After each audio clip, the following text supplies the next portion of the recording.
எவ்வளவோ முயற்சி பண்ணியும் நடக்காத ஒரு காரியங்களை முடித்து கொடுக்க போகும் 2 கிரகங்கள். எது நடக்கணும் அப்படின்னு நீங்க ரொம்ப முயற்சி பண்ணீங்களோ போராடுங்களோ அது நடக்க போகுதுங்க கன்னிராசி பிறந்தவர்களுடைய வாழ்க்கையில. சரிங்களா? காரணம் சூரியன் மற்றும் கேதுவனுடைய சேர்க்கை. அதை பத்தி தான் நம்ம பார்க்க போறோம். பதிவு ஃபுல்லா பாருங்க. ஓம் ஸ்ரீ விலாய் வித்மகே கலகஸ்தாகி தீமகே தன்னோ வாராகி பிரசோதியாத். நல்லதே நடக்கும். ஓம் நம சிவாயும் எல்லாம் ஸ்ரீ வாராகிமன் திருவடி சரணம். கன்னி ராசியில் பிறந்த நண்பர்களே, உங்களுடைய ராசிக்கு 12ஆம் வீடான சிம்ம ராசியில கேது அமர்ந்திருந்து தேவையில்லாத மெடிக்கல் செலவு, மருத்துவ செலவு, தேவையில்லாத பயண செலவு இதெல்லாம் கேதுவன் கொடுத்துக்கிட்டு தான் இருந்திருப்பாரு. அப்படிப்பட்ட சூழல்ல சூரிய பகவான் ஆகஸ்ட் மாதம் 18ஆம் தேதிக்கு பிறகு அப்படியே அங்க பேரிச்சி அடைஞ்சு, அதாவது ஆவணி மாதத்தில் அந்த கேதுவோடு இணையப்புகிறார். சூரியனுக்கு அது சொந்த வீடு, ஆட்சி விட்டு அமரப்போகிறார் இந்த சூரிய பகவான். அப்போ இதனால் வரைக்கும் நிறைய இன்வெஸ்ட்மெண்ட், நிறைய முதலீடு பண்ணியிருப்பீங்களா, அந்த ஒரு தொழில லாபம் கிடைக்க போகுது. போட்ட முதலீடு பணமா மாறப்போகுது.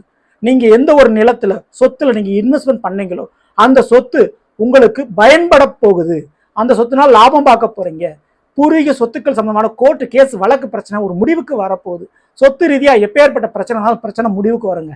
அதே போல மாமியார் வீட்டு வழிகள் இருக்கக்கூடிய பிரச்சனை சரியாகக்கூடிய ஒரு காலகட்டம். கன்னிராசியில பிறந்த பெண்களுக்கு திருமணம் நடக்கக்கூடிய ஒரு காலகட்டம் டக்குன்னு அமையறதுக்கு ரொம்ப ரொம்ப சான்சஸ் இருக்கு.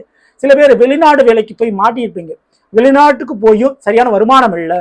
வேற ஒரு ஊருக்கு வந்து நான் பிழப்பு நடத்தின்னு வந்து இங்க வந்து ஒரு டெவலப்மெண்ட் இல்லை, முன்னேற்றம் இல்லை அப்படின்னு கவலைப்படுறீங்களா? அந்த கவலை வேண்டாம். அந்த முன்னேற்றம், அந்த லாபம் இனிமே கிடைக்கும். ஸோ ஆவணி மாதம் தொட்டு கண்டிப்பா கிடைக்கக்கூடிய வாய்ப்பு ரொம்ப ரொம்ப அதிகமான முறையில் உண்டு.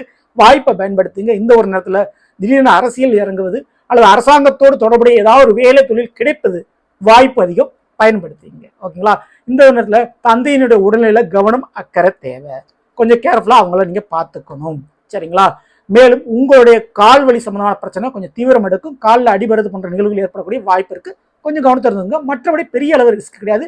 பயப்படாம நீங்க இருக்கலாம். இந்த 12ஆம் வீட்டுல அமரக்கூடிய சூரியன் கேது 7ஆம் பார்வையாக உங்களுடைய கண்ணிக்கு 6ஆம் இடம் ராகுவை பார்க்கறதுனால நிச்சயமா பெரிய அளவு கடன் பிரச்சனைல மாட்டிக்க மாட்டீங்க. கடன் பிரச்சனைன்றது படிப்படியா குறைய ஆரம்பிக்கும். சரிங்களா? இதை நீங்க பயன்படுத்திங்க. இந்த ஆவணி மாதத்துல கண்டிப்பா நீங்கள் வணங்க வேண்டிய ஒரு தெய்வம் அப்படின்னா கண்டிப்பா முருகப்பெருமான் தாங்க. முருகப்பெருமானுக்கு பாத யாத்திரை போறது அல்லது பாத யாத்திரை செல்லக்கூடிய பக்தர்களுக்கு உங்களால் முடிஞ்ச உணவு தானம் செய்யறது அல்லது கிரிவலம் போறது போன்ற விஷயங்களை பண்ணுங்க. பெரிய அளவு நன்மைகள் நடக்கும். சரிங்களா? தவறாம இந்த வழிபாடுகளை பண்ணிக்கோங்க. இந்த பதிவு பிடிச்சிருந்த லைக் பண்ணுங்க, மாற்றம் ஷேர் பண்ணுங்க. இது போல ஒவ்வொரு ராசிக்குண்டான பலங்களை தெரிஞ்சுக்கணும்னா மறக்காம நம்ம சேனலை ஃபாலோ பண்ணி வச்சுக்கோங்க. அடுத்த சந்திப்போம். நன்றி, வணக்கம்.